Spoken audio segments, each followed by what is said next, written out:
So இந்த 9ஆம் தேதியிலேருந்து 18, 19ஆம் தேதி வரைக்கும் உள்ள அந்த ஃபெஸ்டிவல் ஆடேஸ் இருக்குங்களா, அதில் ரிலீஸ் ஆயிருந்தாலும் இந்த படத்தினுடைய மிகப்பெரிய ஒரு பாக்ஸ் ஆஃபீஸ் ஹிட், ஒரு பெஞ்ச் மார்க் 1000 கோடி.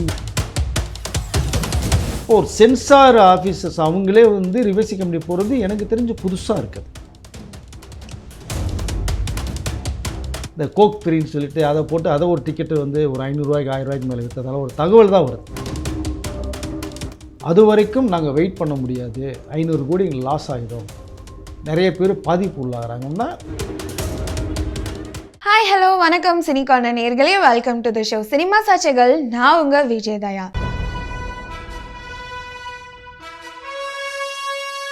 இன்னைக்கான நேர்காணலில் நம்மளோட யார் இணைஞ்சிருக்காங்கன்னா பத்திரிகையாளர் வெங்கடேஷ் அவர்கள் தான்.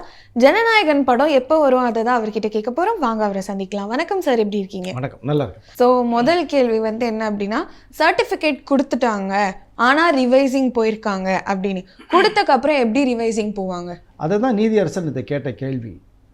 நீங்கள் 5 பேர் பார்த்துட்டீங்க, ஆட்சேபனை இல்லை சொல்லிட்டீங்க, நீங்கள் கேட்டதை அவங்க கட்ஸ் மியூட் கொடுத்துட்டாங்க, 27 கட்ஸு கொடுத்துட்டாங்க, நீங்கள் யூஏ தரேன்னு சொல்லி நீங்கள் சொல்லிட்டீங்க, மெயில்லையும் யூஏ உங்களுக்கு கொடுக்கப்படுன்ற ஒரு நோட்டீஸ் வந்து கொடுக்கப்பட்டதாக கேவிஎன் ப்ரொடக்ஷன் நிறுவனம் சொல்கிறாங்க. இதற்கு மேலே நீங்கள் 5ஆம் தேதி அன்னைக்கு தான் ரிவைசி கமிட்டி போகிறதுன்னு திரும்பி ஒரு மெயில் பண்ணுறதா ஒரு தகவல் ப்ரொடக்ஷன் ஹவுஸ் சொல்லுது. அப்போ இடைப்பட்ட அந்த 12 நாட்கள் என்ன நடந்தது தெரியாது. அப்போ நீதியரசர் ஆஷா அவர்கள் சொல்லும் போது கூட, நீங்கள் எல்லாம் பார்த்து முடித்ததுக்கு பிறகு எதற்காக நீங்கள் திரும்பி ரிவைசி கமிட்டி போகிறேன்னு சொல்கிறீங்க, பார்த்து முடிச்சு நீங்கள் ரிசல்ட்டை சொன்னதுக்கு பிறகு எல்லா பேருக்குமே பவர் இங்கே போயிடுச்சுன்னு ஒரு தகவலை ஃபோக்கஸ் பண்ணுறாங்க. ரிவைசிங் கமிட்டி எதுக்காக போகுது, அந்த ஒரு நபர் யாருன்னு கேட்கும்போது தான் அந்த பார்த்த 5 பேரில் ஒரு நபர் ஒருத்தர் ஆட்சேபனை தெரிவிக்கிறாங்க. ஸோ இங்கே மெஜாரிட்டினாலே நீங்கள் அக்செப்டட், 5 பேரில் 4 பேர் அக்செப்டட் ஒருத்தருக்கும் போது அதை பார்க்க வேண்டிய அவசியம் இல்லைங்கிற கருத்தும் இங்கே நிலவுது. இன்றைக்கி வந்து உச்சநீதிமன்றத்துக்கு வந்து மேல்முறையீடுக்கு வந்து கம்பெனி போகிறாங்க. இப்போ ஏன்னா இப்போ சென்சார் ஆஃபீஸர்ஸ் சென்சார் பண்ணணும், ரிவைசிங் கமிட்டி போகணுன்னு சொன்ன விஷயமே எனக்கு வந்து ரொம்ப புதுமையாக இருந்தது. ஏன்னா 5 பேர் கொண்ட ஒரு குழு பார்த்து நீங்கள் சர்டிஃபிகேட் இமெயிலில் வேறு அனுப்பிச்சிட்டு தான் சொன்னாங்க கேவிஎன் ப்ரொடக்ஷன்ஸ். ஓகே, உங்களுக்கு யூஎஸ் சர்டிஃபிகேட் கொடுக்கப்படுதுன்னு சொல்லி அவங்க ரிசல்ட்டை டிக்ளேர் பண்ணிட்டாங்க. அதற்கு பிறகு நீங்கள் கிட்டத்தட்ட ஒரு 10 நாட்களுக்கு 12 நாட்களுக்கு பிறகு திடீர்னு வந்து ரிவைசிங் கமிட்டி போகிறது எதற்காக அப்படிங்கும்போது, அங்கே தான் ஏதோ ஒரு விஷயம் உள்ளுக்குள்ளே நடந்துக்கிட்டு இருக்குது, படத்தை வெளியே வராமறதுக்கான விஷயங்கள் தான் நடக்கிறது. எல்லாத்தையுமே வெட்ட வெளிச்சமாக தெரிஞ்சு போச்சு. அதுக்கு காரணம் வந்து மதசார்பற்ற சில காட்சிகள் இருக்குது, இந்திய இராணுவத்துடைய லோகோஸ் இடம்பெற்றிருக்கு. நீ எது கொடுத்தாலும் தான் அவங்க கட் பண்ணி மியூட் பண்ணிவிட்டு உங்களுக்கு தரேன்னு சொல்லி சொன்னதுக்கு பிறகு இது ஒரு விஷயத்தை பார்க்கப்படும் போது, இது ஏதேனும் அரசியலில் விஜய் வந்து ஒரு பெரிய ஒரு செல்வாக்க காமிச்சினுடைய விளைவாக இந்த படம் வெளிவரதுக்கான தாமதங்கள் வந்து உருவாக்கிட்டு இருக்கு அப்படின்னு தான் தோணுது. ஏன்னா 9th ரிலீஸ் ஆக வேண்டிய படம் வரல, எந்த வித ஆட்சேபனை இல்லாமல் யூஎஸ் சர்டிஃபிகேட் கொடுத்துருங்க அப்படின்றது மாதிரி ஃபஸ்ட்டு ஒரு தீர்ப்பு வரும்போது ரொம்ப ரொம்ப ரொம்ப வரவேற்கத்தக்க ஒரு தீர்ப்பாக பார்க்கப்பட்டது. உடனே தடாலடியாக மேல்முறையீடு போகிறேன் சொல்லும் போதே பக்குன்றுச்சு, என்னடா இது மேல்முறையீடுக்கு போகிறாங்களேன்னு. 3:30 மணிக்கு ஒரு தீர்ப்பு வருது, 21ஆம் தேதி தீர்ப்பு வழங்கப்படும். ஸோ இந்த 9ஆம் தேதியிலேருந்து 18, 19ஆம் தேதி வரைக்கும் உள்ள அந்த ஃபெஸ்டிவல் ஆடேஸ் இருக்குங்களா, அதில் ரிலீஸ் ஆயிருந்தாலும் இந்த படத்தினுடைய மிகப்பெரிய ஒரு பாக்ஸ் ஆஃபீஸ் ஹிட், ஒரு பெஞ்ச் மார்க் 1000 கோடிங்கிற ஒரு கனவு ஒன்று, எல்லாமே இறுதி படம் விஜயோட படம் பிரமாதமாக வந்திருக்கிறதா ஒரு தகவல். மாசாக இருக்காங்க, பக்கா கமர்ஷியல், நல்ல ஒரு கண்டென்ட்டோட. ஸோ பெரிய பிரேக் இப்போ வரல, 21ஆம் தேதி தீர்ப்பு வரணும். அதற்கிடையில் இவங்க மண்டே அன்றைக்கி மேல்முறையீடுக்கு உச்சநீதிமன்றம் போகிறாங்க. இது அவசர காலமாக விசாரணை ஏற்றுக்கொள்ளணும்னு சொல்லிட்டு. ஸோ அவர்களுடைய 500 கோடி ரூபா செலவாக இருக்குது, நிறைய பேரோட உழைப்பு இருக்குது, விநியோகஸ்தர்கள், தியேட்டர் ஓனர்ஸ், கிட்டத்தட்ட ஒரு அதாவது உலகம் பூரா இருக்கிற வாங்கின விநியோகஸ்தர் வந்து பெரிய ப்ராப்ளம் வரும். அவங்களுடைய ஆதங்கத்தை வெளிப்படுத்தியிருக்காங்க. மண்டே போகிறாங்க, இது உடனடியாக விசாரணைக்கு ஏற்றுக்கொள்ளப்பட்டு உச்சநீதிமன்றத்தில் உடனடியாக ஒரு தீர்ப்பு, இல்லை ஒன்றும் பிரச்சனை இல்லை, யூனிவர்சிட்டி நீங்கள் கொடுத்துருங்க, அதான் எல்லாமே நீங்கள் பார்த்து முடிவு பண்ணது தானே, இப்போ கீழ்கோர்ட்டு கொடுத்து நீங்கள் அக்செப்ட் பண்ணீங்கன்னு சொல்லி உச்சநீதிமன்றத்தில் தீர்ப்பு நாளை வழங்கப்பட்டால் மண்டே. ஸோ ஒருவேளை கேவிஎன் அவர்கள் மேல்முறையீடு போய் அங்கேயும் வந்து 21ஆம் தேதி தீர்ப்பு வழங்கணும்னு சொன்ன கீழ்கோர்ட்டு சொன்னதை வச்சு 21 வரைக்கும் பொறுத்துருங்க என்னன்றதை பாருங்கன்ற ஒரு தகவல் வந்துட்டால், ரிவைசி கமிட்டி அதுக்கடையில் அவங்க படம் பார்த்துட்டு அதுக்குள்ள விஷயங்களை சொல்லி எது கட்ஸா மியூட்டன் அவங்க திரும்பி சப்மிட் பண்ணணும். அதுக்கப்புறம் எப்போ கொடுப்பாங்க, அவங்க எப்போ ஃபஸ்ட்டு படம் பார்ப்பாங்கன்றது தெரியாது. நீங்கள் இப்போ தான் படம் பார்க்கணுன்னு சொல்ல முடியாது. நீங்கள் டேட் ஃபிக்ஸ் பண்ணால் நாங்கள் பொறுப்பு கிடையாது, எங்களை நிர்பந்திக்க முடியாது, நாங்கள் எங்களுடைய குழு எல்லாம் பார்த்து முடிவு பண்ணி எப்போ தரணுங்கிறத நாங்கள் டிசைட் பண்ணுங்கிற விஷயத்தை இங்கே சொன்னவர். அப்போ நீங்கள் உச்சநீதிமன்றத்திலும் இதே பதில் தான் அவங்கள்ட்ட வரும். அப்போது இது வந்து மேல் நோக்கி போகும்போது எப்படி பார்க்கப்படுறது? ஸோ விஜய் அரசியலுக்கு வந்ததுனால ஸோ இப்படி ஒரு சம்பவம் போகுதா அப்படிங்கிற அளவுக்கு எல்லாருடைய பார்வையும் என்னுடைய பேச்சும் அப்படி இருக்குது. ஓகே, அப்படி இருந்தால் படம் ரிலீஸ்க்கு கொடுக்க வேண்டியதானே, ஏன் தள்ளி வைக்கப்பட்டது? படம் ரிலீஸ் ஆகக்கூடாது, நாங்கள் தரும்போது தான் நீங்கள் பண்ணணுங்கிறது தான் உங்களுடைய நோட்டீஸாக இருக்கு. இப்போ நீங்கள் 9ஆம் தேதி டேட் ஃபிக்ஸ் பண்ணுறது நாங்கள் பொறுப்பு கிடையாதுன்னு நாங்கள் ஒரே வார்த்தையில், நீங்கள் முதல் சென்சார் சீட்டை வாங்கிட்டு தான் நீங்கள் டேட் அனௌன்ஸ்மெண்ட் கொடுக்கணும்னு சொல்கிறாங்க. பட் இவர்கள் கொடுத்ததே பார்த்தீங்கன்னா டிசம்பர் 18ஆம் தேதி அப்ளை பண்ணிட்டாங்க. 19 ஏதோ பார்த்தது மாதிரி ஒரு தகவல், 22 யூஏ அப்படிங்கிறத அவங்க டிக்ளேர் பண்ணிட்டு தான் ஒரு தகவல். இப்போ 22லேருந்து அவங்க கட்ஸ் எல்லாம் கொடுத்து எடுத்து போனதுக்கப்புறம் சர்டிஃபிகேட் கையில் கொடுத்துருவாங்க. 22லேருந்து 5ஆம் தேதி வரைக்கும் 13 நாட்கள் இடைவெளி இருக்குது. அங்கே என்ன சம்பவம் நடந்ததுன்னு தெரியாது நமக்கு. அதை இது ஆளுங்கட்சி செய்யும் சதியா? ஆளுங்கட்சிக்கு இதுக்கு சம்மந்தம் கிடையாது. ஸ்டேட் கவர்மெண்ட்டுக்கு இது வேலையே கிடையாது. ஃபர்ஸ்ட் ஆஃப் ஆல் அது எல்லா பேரும் தெளிவாக புரிஞ்சுக்கணும். சென்ட்ரல் தமிழ்நாடு கவர்மெண்ட்டுக்கும் இதுக்கும் சம்பந்தம் கிடையாது. இது பாலிட்டிக்ஸில் இந்த தமிழ்நாடு கவர்மெண்ட்டில் நடக்கலை. இது சென்ட்ரல் கவர்மெண்ட். மத்திய தணிக்கை குழு ஆய்வுங்கிறது சென்ட்ரல் கவர்மெண்ட். அவர்கள் பார்த்து முடிவு பண்ணுறது. Head quarters Mumbai. இங்கே ஜோனல் ஆஃபீஸ் இங்கே இருக்குது. இங்கே ஆர்ஓ இருப்பாங்க, ஸோ ஐஏஎஸ் அதிகாரிகள் இருப்பாங்க. இப்போ அந்தந்த ஸ்டேட்டுக்கு ஒரு சென்சார் போர்டு இருக்குது. இப்போ அவர்கள் பார்த்து ஏதாவது ப்ராப்ளம் இருந்தால் சொல்லுவாங்க, ப்ரொடக்ஷன் டைரெக்டாக கட் பண்ணி மீட் பண்ணி கொடுப்பாங்க, சர்டிஃபிகேட் வாங்கிட்டு போயிடலாம். இதுதான் இயல்பு. ஒரு தயாரிப்பு நிறுவனம் தான் நீங்கள் ரிவைசிங் கமிட்டி போகும். பராசக்தி வந்து ரிவைசிங் கமிட்டி போச்சு, அது தயாரிப்பு நிறுவனம் பண்ணது. எங்களுக்கு யூ கொடுங்க, நீங்கள் இவ்வளோ கட்சி சொன்னால் எப்படிங்க, எனக்கு என்ன சொல்ல வந்தேன்னு சொல்லி போனாங்க. ரிவைசிங் கமிட்டி போய் முதல்ல யூஏ தான் சொன்னதுக்கப்புறம் வழி இல்லாமல் தான் நேற்று மதியானம் வாங்கப்பட்ட சர்டிஃபிகேட். இப்போ ஒரு சென்சார் ஆஃபீஸர்ஸ் அவங்களே வந்து ரிவைசிங் கமிட்டி போகிறது எனக்கு தெரிஞ்சு புதுசாக இருக்குது. 5 பேர் கொண்ட குழுவை நியமிக்கிறதே இதுதான். நீங்கள் என்னடா அனலைஸ் பண்ணுங்கள். ஏன்னா சென்சாரில் ஃபஸ்ட் ஹாஃப் பார்த்தோன்னா 5 பேர் டிஸ்கஷன் பண்ணுவாங்க, இன்ட்ரோல் பிளாக். செகண்ட் ஹாஃப் பார்த்தோன்னா எண்டில் வந்து திரும்ப 5 பேர் உட்காந்து ஒரு ஆஃப் டிஸ்கஷன் பண்ணுவாங்க. இப்போ 5 பேர் எடுத்து ஒரு நோட்ஸ் எடுத்துகிட்டு ஒரு பேடில் ஒயிட் பேப்பரில் நோட்ஸ் எடுத்துருவாங்க. ஆட்சேபனை என்ன 5 பேர்ட்டை கேட்பாங்க. 5 பேருடைய கருத்துக்கள் இங்கே வரும். அப்போ இங்கே ஹெட் இருக்கும்போது ஹெட்டு சொல்லுவாங்க, சார் எங்களுடைய 5 பேருடைய ஒப்பீனியன் வந்து யூ கொடுத்துடலாம் சார், இல்லை யூஏ கொடுக்கலாம் சார், இல்லை ஏ சர்டிஃபிகேட் சார். ஏ கொடுக்கும்போது மட்டும் கேட்பாங்க, உங்களுக்கு ஏ தான் கொடுக்கப்படும், இந்த காட்சி நீங்கள் எடுத்துட்டிங்கன்னா யூஏ தரப்படும் அப்படின்னு அந்த ஒரு ஆப்ஷன்ஸ் கொடுப்பாங்க. அப்போது இயக்குனரும் பிடிச்சி சேர்ந்து பண்ணக்கூடிய விஷயம். இப்படி தான் கூலிக்கு ஒரு சம்பவம் நடந்தது. யூஏ தர்றேன், நீங்கள் இந்த காட்சியில் கட் பண்ணுங்கன்னு சொன்னாங்க. அது லோகேஷ் கனகராஜ் கேட்கல. அப்போ ஏ தான் தருவோம்னாங்க. பரவாயில்ல ஏ கொடுங்கன்னு வாங்கிட்டு வந்துட்டார். பிலோ 18 யாரும் போக முடியல. ஃபாரின்லாம் பயங்கர ஸ்ட்ரிக்ட், அப்ராட்லாம் உங்களுக்கு. அதை பிலோ 18 போக முடியல, இங்கேயும் போக முடியல. தெரியாதனமாக பசங்க உள்ளுக்குள்ளே போய் படம் மட்டும் வந்தாங்க. ஸோ அப்போது ஒரு இயக்குனர் முடிவு அது இல்லைங்க, ஏ வேணாம் யூ அப்படின்னா அப்போ கட்ஸை கட் பண்ணி கொடுப்போம் நேச்சுரல். பட் அப்படி தான் இது. இந்த ரிவைசிங் கமிட்டி போனது எதற்காக? விஜய் நடிகராக இருந்திருந்தால் போயிருக்க மாட்டாங்க, ஆட்டோமேட்டிக்காக படம் ரிலீஸ் ஆகிருக்கும். இப்போ அரசியல் கட்சி தலைவராக டிவிகேனுடைய நிறுவன தலைவராக இருக்கிறதுனால இது அரசியல் ரீதியாக போகப்படுதா அப்படிங்கிற ஒரு கேள்வியும் எல்லார்ட்டையுமே எழுந்திருக்கு. ஓகே, ஆனால் விஜய் நடிகராக இருக்கும்போது அவரோட படங்களுக்கு எவ்வளோ பிரச்சனை, அப்புறம் ஏன் இப்படி சொல்கிறீங்க? அப்போ நடிகராக இருக்கும்போது பிரச்சனைகள் வந்ததுங்க. கிட்டத்தட்ட ஒரு 10 படங்கள் மேற்கொண்டே வந்தது. தலைவாயில் ஆரம்பித்த பிரச்சனை, சுறா வந்தது, மெர்சல் வந்துச்சு, கத்தி வந்துச்சு, சர்க்கார் வந்தது, ஏகப்பட்ட படங்களுக்கு பிரச்சனைகள் வந்தது. அப்போ ஒரு சாதாரண நடிகர் விஜய், அவ்வளோதான். அதனால் சில பிரச்சனைகள் வந்துச்சு, பேசிய சுமூக தீர்த்தார்கள், முடிஞ்சு போச்சு. கத்தி படத்துக்கு சீமான்லாம் மிகப்பெரிய குரல் கொடுத்து ஆதரவு கொடுத்தார். பட் இங்கே தமிழ்நாட்டில் அரசியல் செல்வாக்கு எப்படி இருக்குங்கிறத விஜய் காமிச்சிட்டார். இப்போ அரசியலுக்கு வந்தால் ஒரு பெரிய மாற்றத்தை உருவாக்குறதுக்கான ஒரு கெப்பாசிட்டியோடு நிற்கிறார் அவர். 20% வாக்கு இருந்தது, இன்றைக்கி கிட்டத்தட்ட 45% வரைக்கும் போயிருக்கிறதா ஒரு தகவல்.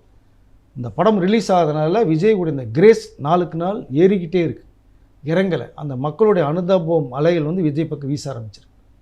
அதனால் அன்றைக்கு இருந்த அந்த பிரச்சனைகள் வேறு, இன்றைக்கி இருக்கிற பிரச்சனைகள் வேறு. அப்படி தான் பார்க்க முடியும். அதனால் தமிழ்நாடு ஸ்டேட் கவர்மெண்ட்டுக்கும் இதுக்கும் சம்பந்தம் இல்லை. மீண்டும் தெளிவுபடுத்திக்கலாம்.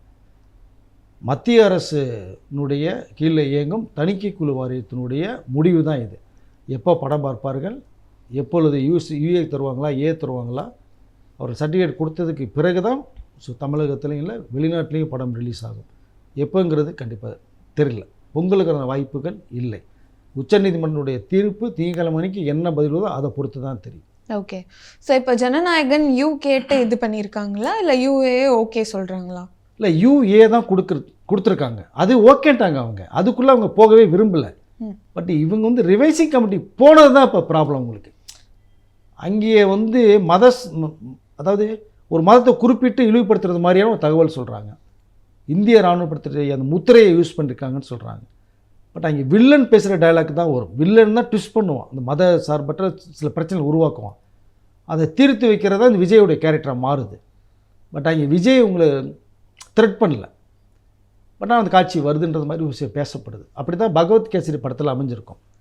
பகவத் கேசரியோட படத்தோட ரீமேக் தான் இது. அங்கே எந்த பிரச்சனையும் வரல. சென்சார் கொடுக்கப்பட்டது, படம் சூப்பர் ஹிட், பாலையாவுக்கு தேசிய விருது கொடுக்கப்பட்ட படம்.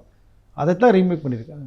அங்கே வராத பிரச்சனை தமிழ் ஆடியன்ஸ் வேற இல்லை, ஆடியன்ஸ் வேற. உங்களுக்கு கண்டென்ட் என்ன, சென்சார் போர்டுங்கிறது எல்லாருக்குமே வந்து அந்த லாங்குவேஜுக்கு இருந்தால் கூட ஒரே பார்வை தான்.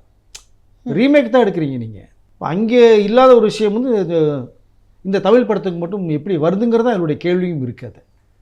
ரிவைசிங் கமிட்டி போனது தான் இப்போ ப்ராப்ளம். படத்தினுடைய இப்போ ரிலீஸ் ஆகிற காரணம் அதுதான். வெங்கட் வந்து சொல்லியிருக்காரு இந்த மாதிரி யாரோ ஒருத்தங்க வந்து கம்ப்ளைண்ட் பண்ணியிருக்காங்க, அது யார் பண்ணாங்க, ஏன் பண்ணாங்க, என்னன்னு பண்ணாங்கன்னு தெரியல, இதனால தான் வந்து இப்படி ஜனநாயகனுக்கு பிரச்சனை வந்திருக்கு அப்படின்னு. யார் அது, என்ன டீட்டெயில், இல்லை அந்த ரிவைசிங் கமிட்டியில் இருக்கிற அந்த ஒருத்தர் அவரை தான் சொல்கிறாரா?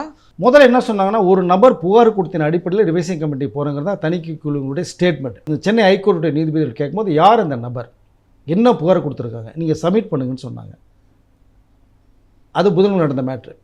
இப்போது வெள்ளிக்கிழமை நீங்கள் போகும்போது தான் அவர் என்ன சொல்லப்படுது அப்படின்னா, அந்த ஒரு நபர் வெளியால் கிடையாது. ஏன்னா வெளியாட்கள் படம் பார்க்குறது வாய்ப்பு கிடையாது. ப்ரொடக்ஷன் கம்பெனி, டைரக்டர் விஜய் மட்டுமே பார்க்க ஒரு பட்ட படம், வேறு எந்த ஆக்டர்ஸும் பார்க்கலன்னு சொல்கிறாங்க, இந்த டெக்னீஷியனும் பார்க்கல. அடுத்ததாக பார்க்கப்பட்டது சென்சார் போர்டு ஆஃபீஸர்ஸ் தான். அப்போ யார் புகாரை கொடுத்தது போது அந்த 5 பேர் பார்த்தாங்க இல்லையா, அதில் ஒரு நபர் மட்டும் கம்ப்ளைண்ட் பண்ணியிருக்காங்க. ஓகே, அதனால தான் இவ்வளோ பிரச்சனைகள் இப்போ உருவாகி ரிவைசிங் கமிட்டி வரைக்கும் போய் நிற்குது. விஜய் அவரோட இன்ஃப்ளூயன்ஸ் யூஸ் பண்ணி படத்தை ரிலீஸ் பண்ணலாமே. அவர் என்ன இன்ஃப்ளூயன்ஸ் பண்ண முடியும்? நீங்கள் இது வந்து என்னென்னா, இப்போ நீங்கள் ப்ரைவேட் அப்படின்னா நீங்கள் ஏதோ நீங்கள் பேசலாம், நான் விஜய் வர்றேன் அப்படின்னு சொல்லலாம், இவ்வளோ விஷயங்கள் இருக்குது, சப்போர்ட்டிங் நிறையா வரும். இது வந்து கவர்மெண்ட் சம்மந்தப்பட்ட விஷயம், மத்திய அரசுனுடைய அவங்க கீழே இயங்கக்கூடிய தணிக்கை குழு. இது எல்லா படங்களுக்குமே சென்சார் பண்ணாமல் நீங்கள் ஒரு படம் வெளில வராது. சர்டிஃபிகேட் வாங்கினா தான் நீங்கள் ஸ்க்ரீன் போடும்போதே நீங்கள் யூஆ ஏ சர்டிஃபிகேட் ஸ்க்ரீன் பார்த்ததுக்கப்புறம் நீங்கள் படமே வரும். ஆனால் இங்கே இன்ஃப்ளூயன்ஸுங்கிறது யூஸ் ஆகாது. ஏன் யூஸ் ஆகுதுன்னா, அரசியலுக்கு வந்ததுக்கு பிறகு இவர் கொள்கையில் ரீதியாக மத்திய அரசை விமர்சனம் பண்ணியாச்சு, அரசியல் எதிரியாக இந்த தமிழக அரசை அட்டாக் பண்ணிட்டார். அப்போது மத்திய அரசையும் மாநில அரசையும் எதிர்த்து நிற்கிறார். அப்போ உங்களுடைய விஜயோட இன்ஃப்ளூயன்ஸ் எப்படி எடுப்படும்?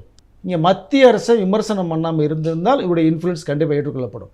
சார் இது இருக்குது, படத்தில் ஒன்றுமே சொல்ல வரல சார், இப்படி தான் இருக்குது, நீ பார்த்துட்டு சொல்லுங்கள் அப்படின்னாங்கன்னா ஓகே விஜய் பார்ப்போன்னு சொல்லி பார்ப்பாங்க, கொடுத்துருக்கு பண்ணுறாங்க. இப்போ 2 பேருமே அரசியல் ரீதியாக இவருடைய எதிர்ப்பை காமிக்கும் போது இவருடைய இன்ஃப்ளூயன்ஸ் எப்படி எடுப்படாது. ரெண்டாவதாக இது இன்ஃப்ளூயன்ஸ் பண்ண வேண்டிய அவசியமும் இல்லை. படம் பார்க்க போகிறாங்க, அது என்ன சர்டிஃபிகேட்டை தரப்போகிறாங்க, அவ்வளோதான். அவங்க கேட்க வேண்டிய கேள்விக்கு பதில் சொல்ல போகிறாங்க. பட் இது வந்து ரிவைசிங் கமிட்டி போய் இங்கே ஒரு செக் வைக்கப்பட்டுள்ளது. அது எப்போ ரிலீஃப் ஆகும், எப்போ இந்த ஸ்பீட் பிரேக் எடுக்கப்படும் அப்படிங்கிறது தெரியாது. ஓகே, தெரிஞ்சதுக்கு பிறகு தான் இது. படக்குழுவினர் அதாவது டைரக்டர் வந்து என்ன பண்ண போகிறாரு, பேட்ச் ஒர்க் பண்ணி கட் பண்ணி அதுக்கேற்ற மாதிரி படம் கொடுக்க போகிறாங்களா, இல்லை 21 வரைக்கும் வெயிட் பண்ண போகிறாங்களா தீர்ப்புக்கு? இல்லை தான் உச்சநீதிமன்றத்துக்கு போயிட்டாங்க. இப்போ நம்மளுடைய சென்னை உயர்நீதிமன்றம் கொடுத்தது 21 தீர்ப்பு. அது வரைக்கும் நாங்கள் வெயிட் பண்ண முடியாது, 500 கோடி லாஸ் ஆகிடும், நிறைய பேர் பாதிப்பு உள்ளாகிறாங்கன்னா மண்டே அன்னைக்கு இவங்க உச்சநீதிமன்றத்துக்கு மேல்முறையீடு போகிறாங்க. கேவிஎன் ப்ரொடக்ஷன் ஹவுஸ் அங்கே அவர்கள் ஏற்றுக்கொண்டு உடனடியாக விசாரிக்கப்பட்டு அதற்கு ஒரு முடிவு சொன்னால், எதுவுமே வேண்டாங்க, நீங்கள் ரிவைசிங் கமிட்டி போக வேண்டாம், நீங்கள் சர்டிஃபிகேட் தரேன்னு சொல்லிட்டீங்களா கொடுத்துருங்க அப்படின்ட்டாங்கன்னா எந்த கேள்வியும் கிடையாது, ஒன்றும் கிடையாது. அப்படியே ரொம்ப ஹாப்பியாக ஃப்ளைட்டை பிடிச்சி சென்னை வர போகிறாங்க.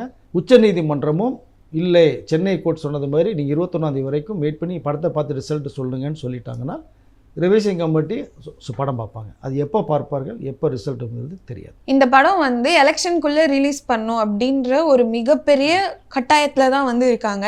இப்படி ரிவைசிங் கமிட்டி எப்படி பார்ப்பாங்க என்ன அப்படின்னே தெரியாதுன்னா அதுக்கப்புறம் அந்த படம் வேல்யூவே இல்லாமல் போயிடுமே எலெக்ஷனுக்கு அப்புறம். கண்டிப்பாக எலெக்ஷனும் ரிவைசிங் கமிட்டி பார்த்துட்டு நீங்கள் கொடுத்தா அவங்களுக்கு ரொம்ப ப்ரெஷர் கொடுக்கவே முடியாது, ஃபோர்ஸ் பண்ணவே முடியாது. நீங்கள் உடனே பாருங்கள் சார், உடனே ஸ்டடி கொடுங்க சார், அது மே மாதம் எலெக்ஷன் வருது, படத்தை ரிலீஸ் பண்ணணும், 500 கோடி செலவு பண்ணிருக்கீங்க, அதெல்லாம் இந்த காலம் கேட்கவே மாட்டார்கள்.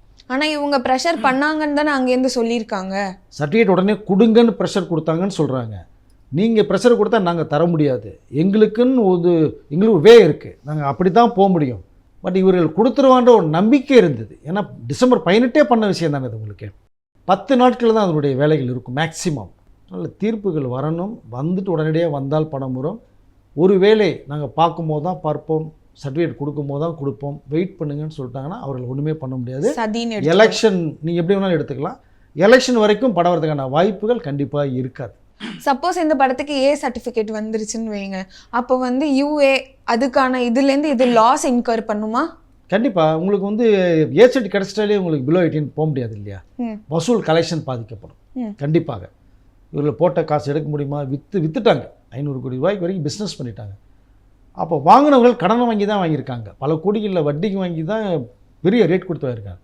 பிலோ 18 விஜயோடைய ஃபேன்ஸே பார்த்தீங்கன்னா பிலோ 18 நிறைய பேர் இருக்காங்க. அப்போ அவர்கள் படமே பார்க்க முடியாது, நீ ஓடிடிக்கு வந்ததுக்கப்புறம் தான் பார்க்க முடியும். ஸோ அப்படி இருக்கும்போது இது எப்படி பார்ப்பது? அதை கிடைத்தால் மிகப்பெரிய ஒரு லாஸ் வரதுக்கான வாய்ப்புகள் நிறைய இருக்குது. யூஏ இப்போ ஆல்ரெடி கொடுத்தது தான், சொல்லியிருக்கிறது தான், கொடுத்துட்டாங்கன்னா இந்த பிரச்சனை இல்லை, நீ ஒரு பெஞ்ச் மார்க் கடை. ஓகே. அண்ட் படத்துக்கு வந்து ஒரு ஹைப் இருக்கு, இப்போ ரிலீஸ் ஆயிருந்தா மிகப்பெரிய கலெக்ஷன் ஆயிருக்கும் அப்படின்னு வந்து சொல்றீங்க. பட் இந்த படம் எப்போ ரிலீஸ் ஆனாலுமே ஒரு சேல் ஃபேக்டர் என்ன, விஜயோட கடைசி படம், அப்போ அந்த ஹைப் இருக்கும், எப்போ வந்தாலும் அது சேல் ஆக போகுது தானே. இல்லை அது ஓகேங்க. நிறைய இப்போ நம்மளுடைய சிம்பு, ரவிமோகன், அஜய் ஆனமுத்து, கார்த்தி சுப்ராஜ், வெங்கட் பிரபு சொல்லக்கூடிய வார்த்தைகள் எல்லாமே வந்தீங்கன்னா எப்போ ரிலீஸ் ஆனாலும் அது பொங்கல், தீபாவளி, ஃபெஸ்டிவல்ட்டாங்க. அது உண்மையை ஒத்துக்கலாம், ஒன்றும் தப்பே கிடையாது. எப்போ வந்தாலுமே ரசிகர் மக்கள் கொண்டாட படம், இறுதி படம் மிகப்பெரிய வெற்றி படமாக தான் ஆக்குவாங்க. அது எப்போ வெளிவருங்கிற ஒரு கேள்விக்கு இப்போ உருவாயிடுச்சு. இந்த 12 நாள் லீவில் இருக்கிறதுனால வந்திருந்தால் அந்த 1000 கோடி கனவை அசால்ட்டாக அடிச்சுட்டு போயிருக்கும். அதுதான் பார்க்கப்படுது. அதனால் எல்லோரும் பேசப்பட்டதும் அதுதான். ஸோ டிக்கெட்ஸ் எவ்வளோ விற்றுருக்கு அந்த டேட்டா உங்களுக்கு தெரியுமா? கிட்டத்தட்ட ஒரு 75,000 டிக்கெட்டுக்கு மேலே விற்கப்பட்டதாக தகவல் டோட்டலாகவே. அதில் கிட்டத்தட்ட அந்த படம் ரிலீஸ் ஆன தகவல் வந்தோடனே எல்லாத்தையுமே ஒரு ரீஃபண்ட் கொடுத்துட்டாங்க. அதில் என்னென்னா, இப்போ ஃபார் எக்ஸாம்பிள் ஒரு 200 ரூபா கொடுத்து வாங்கியிருந்தாங்கன்னா டேக்ஸ் போக பேலன்ஸ் அமௌண்ட்டு தான் அவங்களுக்கு கொடுத்துருக்கு. இப்போ டேக்ஸ் ஃபார் எக்ஸாம்பிள் எவ்வளோன்னு தெரியாது, 25 ரூபாயோ 30 ரூபாயோ, அது போக பேலன்ஸ் கொடுக்கப்பட்டதாக ஒரு தகவல். புக் மை ஷோவில் பண்ணியிருந்தாங்கன்னா அவங்களுடைய ஒரு சார்ஜஸ் ஒன்று பண்ணுவாங்க, 30 ரூபாய் 40 ரூபாய் பண்ணுவாங்க.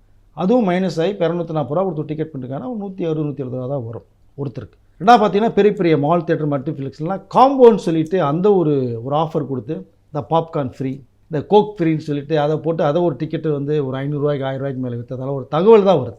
பட் நிஜமானு தெரியாது, உண்மையானு தெரியாது. பட் அவர்களுக்கு அது வராது, டிக்கெட் ஃபேர் மட்டும்தான் போயிருக்கும்.